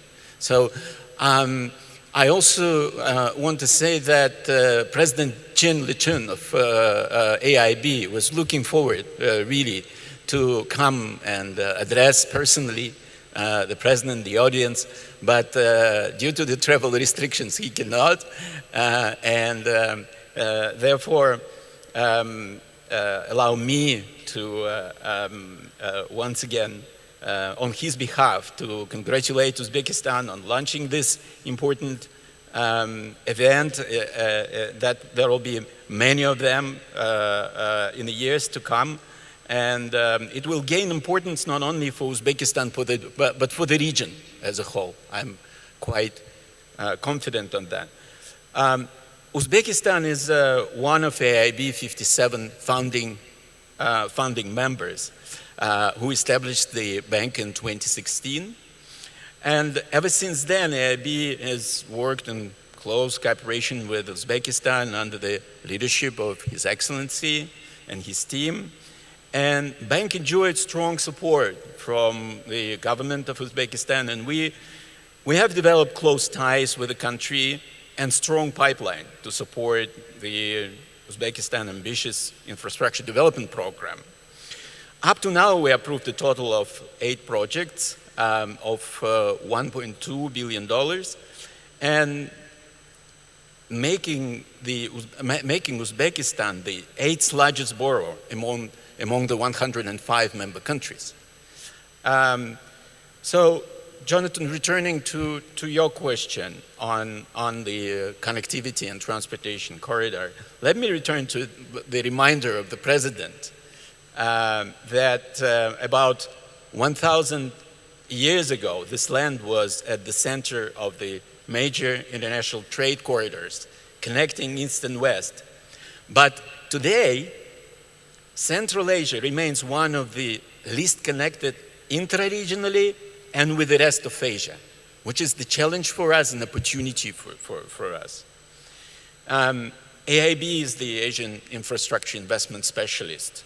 So fostering interregional trade and economic cooperation is our important objective. And developing connectivity is at the core of our mandate. And for instance, I can mention the examples of our involvement up to now in that specific area. So we are working today in Bukhara region, helping to improve the local roads, but part of the program is actually the international corridor A380, which is actually also part of the ancient Silk Road as well. So we are also exploring the opportunity of the similar project in Karakalpakstan and Khwarezm region. Recently, in cooperation with our partners from Asian Development Bank, we approved the Bukhara-Khiva railroad electrification to facilitate both the passenger and cargo sustainable transportation, substantially reducing the carbon footprint.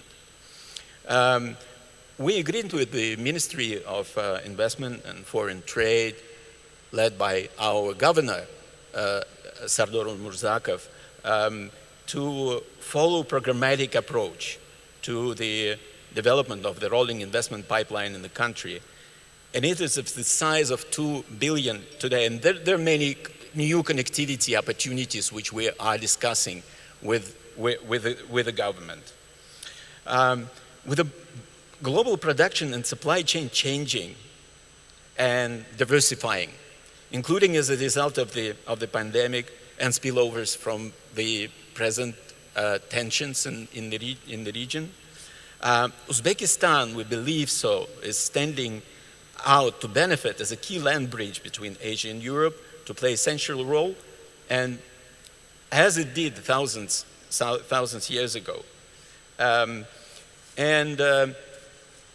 Yes, indeed, and the building this connectivity infrastructure for tomorrow means not only cross-country transportation corridors to adjust for this pandemic and the consequences of the conflicts. We also need to have in mind adjustments for the long-term drivers like demographic shifts, climate change, and I fully agree with the President Renaud Bassot that the digital transformation, the digital connectivity is very important for the region. Therefore, AIB supports building not only physical, but also digital connectivity. Cross-country energy cooperation is so much important in the region as well. And I'm glad that a number of names and the projects were mentioned where AIB is actually supporting that energy cooperation. And thanks to my thanks also to President in Uzbekistan for actually supporting the neighbors as well in the energy, in their energy safety and transition. So thank you very much for caring not only about the country, but in the regional scale as well. At the end, I would like to say that we are at AIB committed to support economic development and growth in Uzbekistan, and this forum and the government's new development strategy provide a new momentum for our continuing enhanced cooperation with the country and together with the partners. Thank you very much.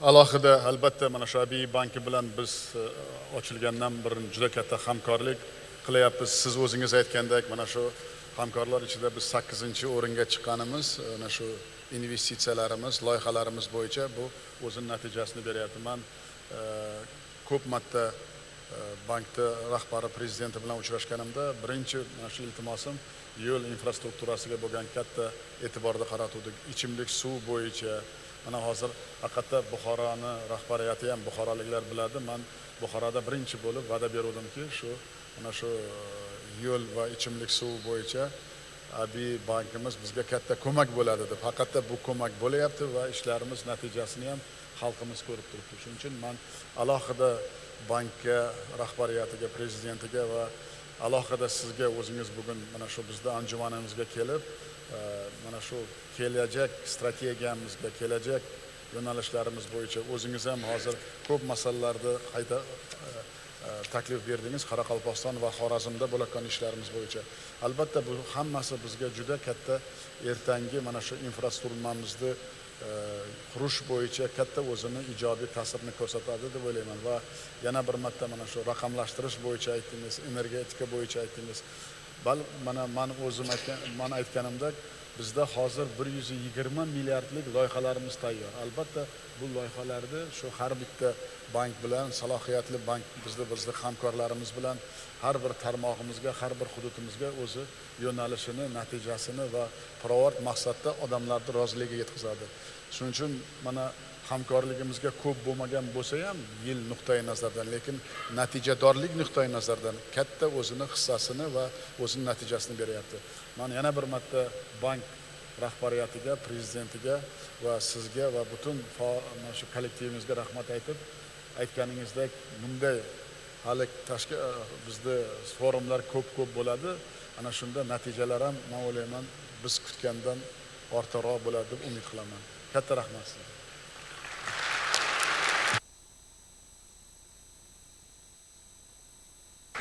Thank you very much, President, and thank you for the Vice President of the AIB as well for joining us here. Let's turn to the World Trade Organization, and we're joined by the Deputy Director General, Zhang Zhang. These are amazing times for Uzbekistan. The abolition of the boycott of Uzbek cotton, very, very important. The granting for Uzbekistan the status of beneficiary of the European Union GSP Plus program, all very, very significant. How do you assess now then the new opportunities for Uzbek companies? What advice would you give the many Uzbek entrepreneurs who are here with us today?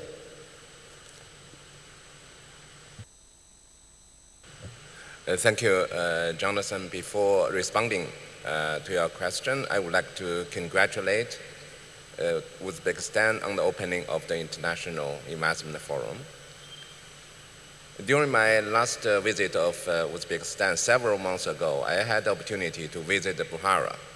I was much impressed by the vast and large development project there.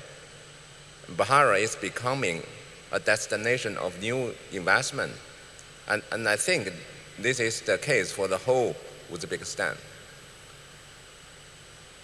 Development of a state requires clear goals, continuous effort, and also good opportunities. I think currently Uzbekistan is having the good opportunity. You have the capable leadership of President Mirziyoyev. You have a clear development goal. You have hardworking people and vibrant enterprises. So I think the ambitious objective set by the 2022-2026 development strategy will be achieved. So going to the question, Jonathan, I would like to elaborate the opportunity of business by explanation of the relationship between the investment policy and the trade policy. In my view, both foreign direct investment and trade are important drivers of economic growth. They are closely related and complementary to each other. On one hand, the trade policy plays a crucial role in attracting foreign direct investment. Investors' decisions are based on several factors, such as market size, cost of inputs, investment environment, and the legal system of the host country. A sound trade policy underpins all these factors. On the other hand, we are living in a world where global value chains prominently feature in the production process. Most of the trade final goods are not produced in a single country. Trade is no longer about export of domestic produced goods. It is more about business, corporations with foreign enterprises and multinationals.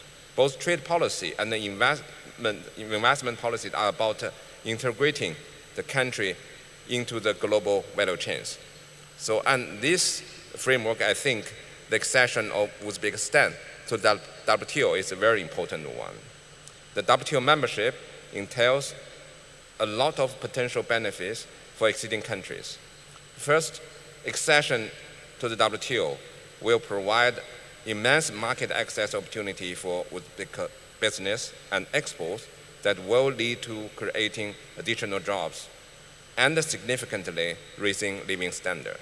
Second, with the further opening up of the domestic market, more Uzbek industries will have the opportunity to cooperate with the foreign enterprises through business partnership or joint venture.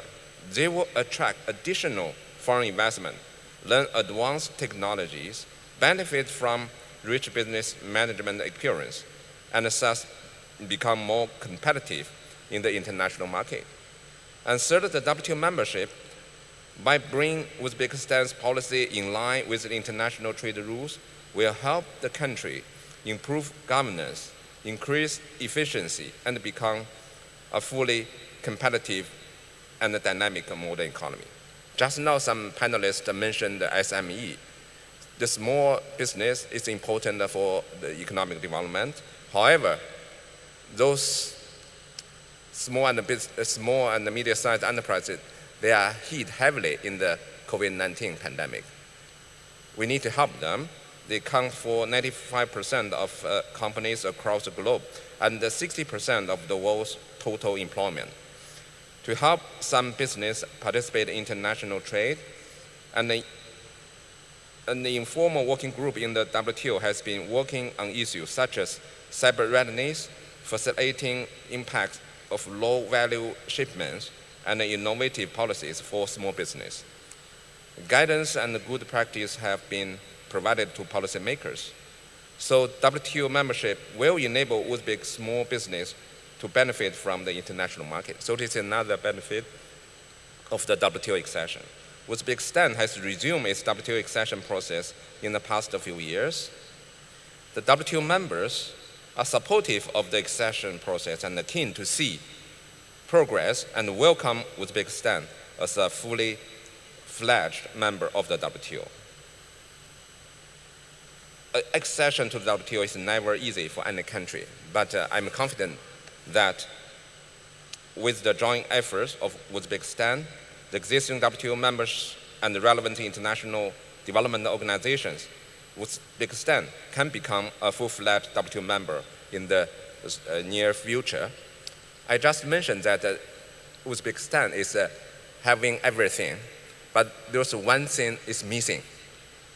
And what the country is missing is the multilateral trading system that provides a fair and predictable international business environment. 2022, this year, is the year of tiger in lunar calendar. In China, there's an old saying which goes like, further empowering a tiger by bringing to it a pair of wings. I think the pair of wings for Uzbekistan is WTO accession. I wish that Uzbekistan will also get these empowering wins as soon as possible. Thank you.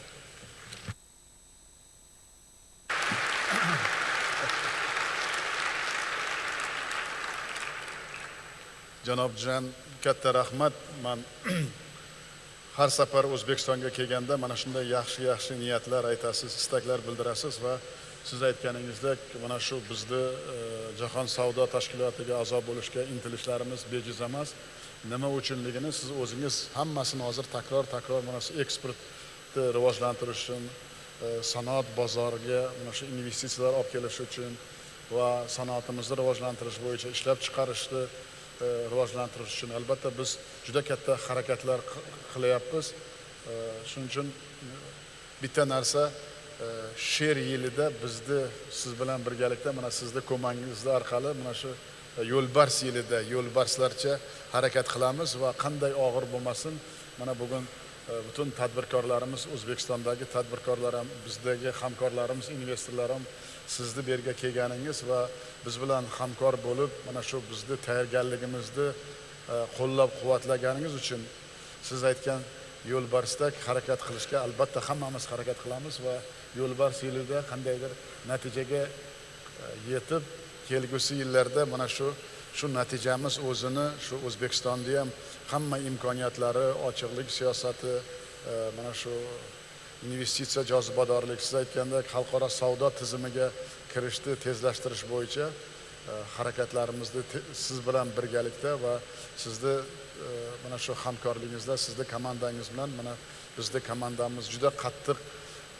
ishlayapti va men o'ylayman oxirgi mana shu uchrashuvlarimizni natijasi shuni ko'rsatyaptiki, biz tanlangan yo'limiz to'g'ri, lekin buni birgalikda yo'lbarsga o'xshab tezlashtirishimiz kerak.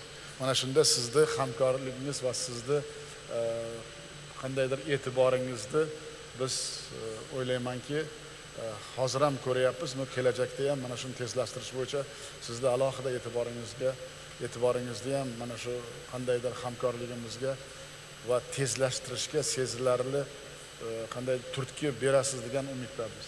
Katta rahmat sizga.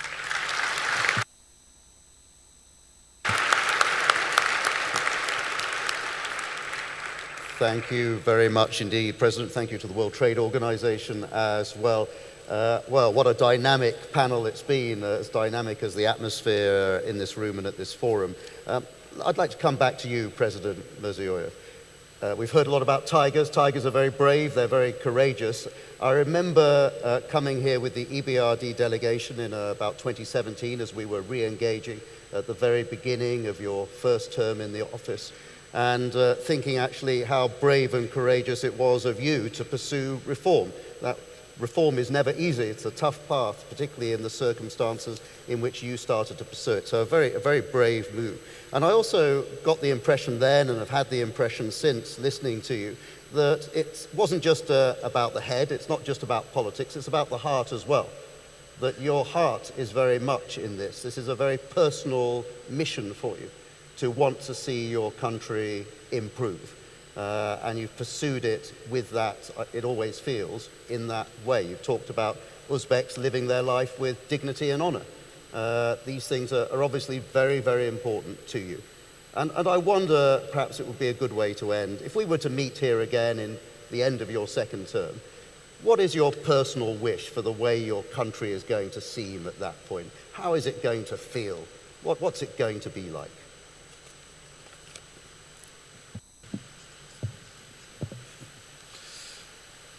Avvalambor yana bir marta rahmat. Mana hamma bizni hamkorlarimiz mana nutq so'zlaganda bizni islohotlarimiz to'g'ri yo'lda ekanligini va hammalari o'z yo'nalishlari bo'yicha bizga ko'mak berishlari, hamma mana bank rahbarlari, hamkorlarimiz bu aytishi bizga juda katta ko'mak beradi, bizga katta kuch beradi va hamkorligimizda albatta samarali davom etishiga katta poydevor yaratadi. Men alohida sizning savolingizga javob berishdan oldin bularga yana bir marta o'zimni minnatdorchiligimni bildirmoqchiman.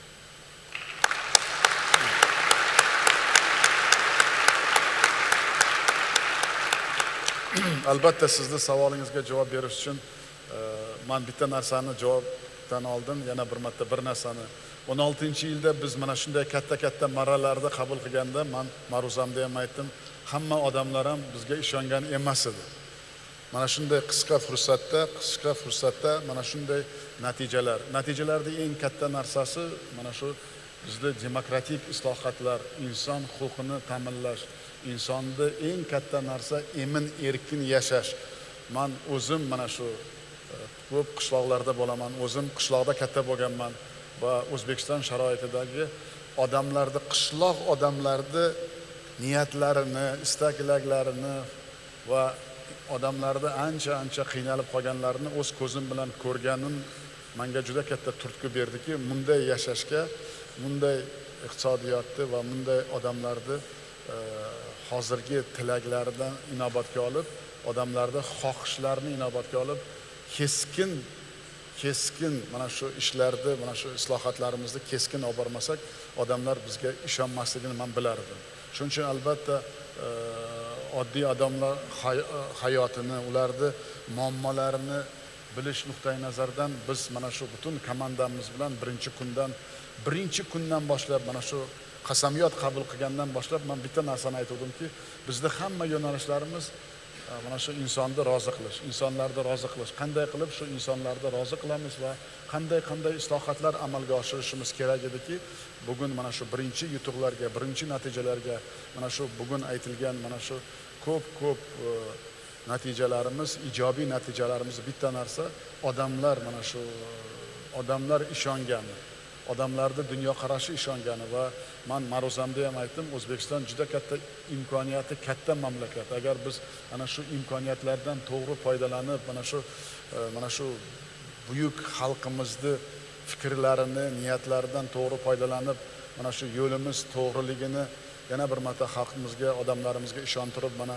biz taraqqiyot strategiyasini qabul qildik.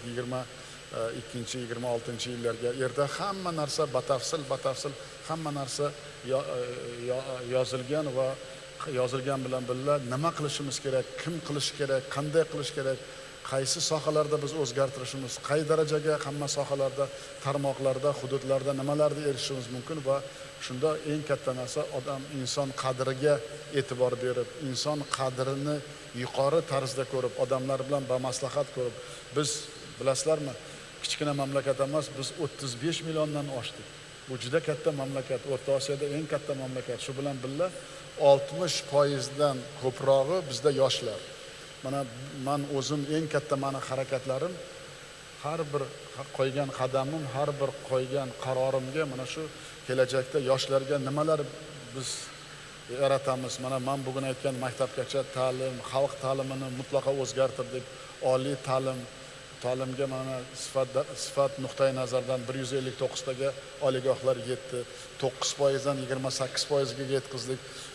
Bu raqamlarda aytish oson, lekin 5 yilda bu raqamlarga erishish oson emas. Endi mana shu raqamlar bilan birga hamma sohada biz sifat darajasiga yetishimiz va sifatni odamlarimiz mana shu qabul qilishi eng katta narsa. Mana shu yoshlarimiz bu bizni albatta kimgadir qanday ko'rish mumkin, lekin mana shu bizni yoshlarimizni ertangi kuni, bizni yoshlarimizni ertangi kunga ishonishi, bizni yoshlarimizni qanday murakkab ishlarga qodir ekanligini, mana butun jahon olimpiadalariga chiqib bolalarimiz faqat sportdan emas, lekin fanlardan birinchi o'rinlarda olib kelishi, bu mana shu men bugun aytgan buyuk o'zligimizni anglash nuqtai nazardan biz bobolarimizdan meros qolgan ilmni agar izlanib o'zgartirsak, mana shu hozirgi qo'ygan rejalarimizni amalga oshirsak, albatta biz natijalarga erishamiz.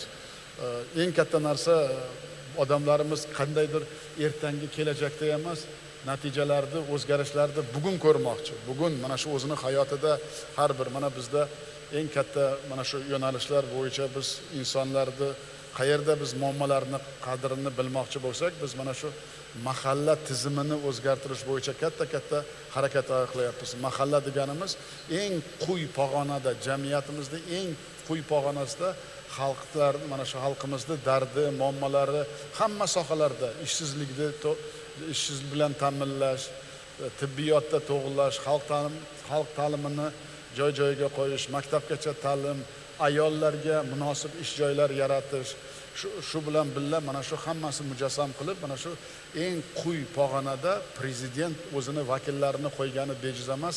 Biz xalqimiz bilan ochiq muloqot qilmoqchimiz va xalqimizning hamma aytgan gaplarini biz mana shu birinchi kunda prezident xalq qabulxonalari qabul qilgan edik. Endi u rayon miqyosida edi.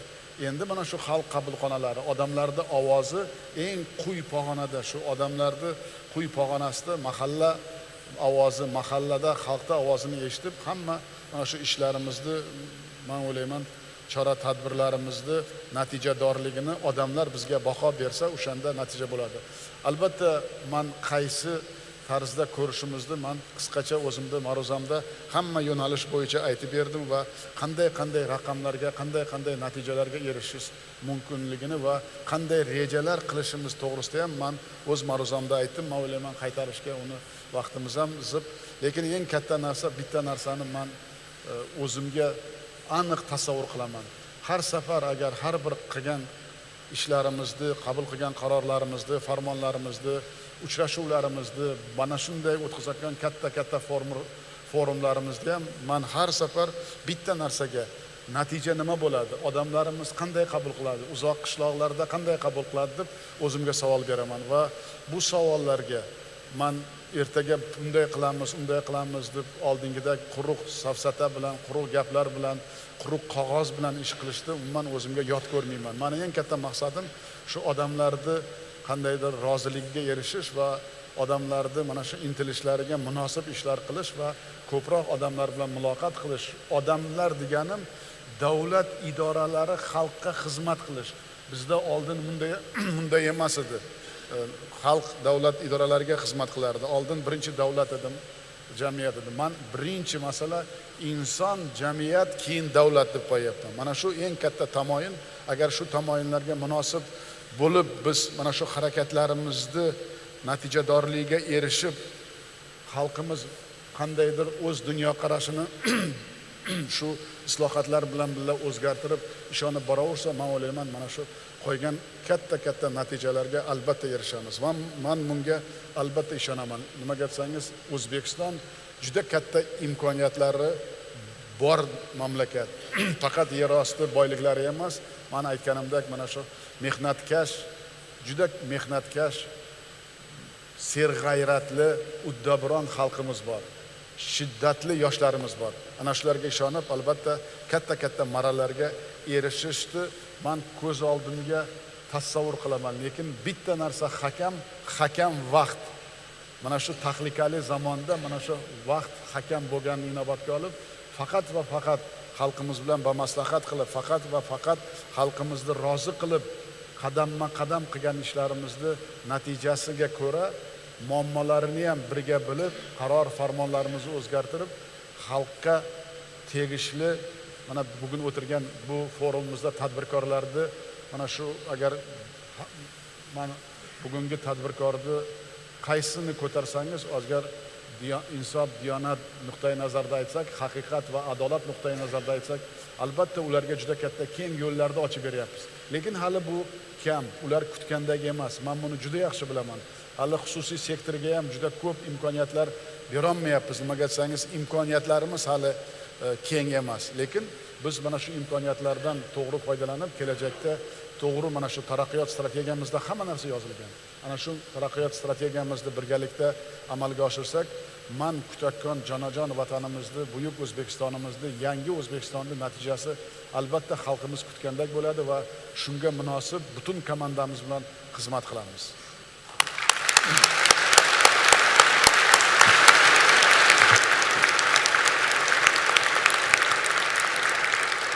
Thank you very much, President Mirziyoyev, for that incredibly human and actually very inspiring vision. It's always so nice to hear leaders talking about human beings. I have to tell you, not every leader talks about human beings, and it is always nice to hear that that is at the very forefront of your approach. Thank you to you for joining us today, for sharing your thoughts with us. Thank you to all of our panelists as well for their thoughts on the way Uzbekistan is going to go forward. Big thank you to the audience for taking part. And I look forward to hearing about your investment stories as I walk around here today as well, like the gentleman from India who approached me earlier today. I wish you all an excellent day, a very interesting day here at the Tashkent International Investment Forum. Goodbye. Have a wonderful day. Thank you.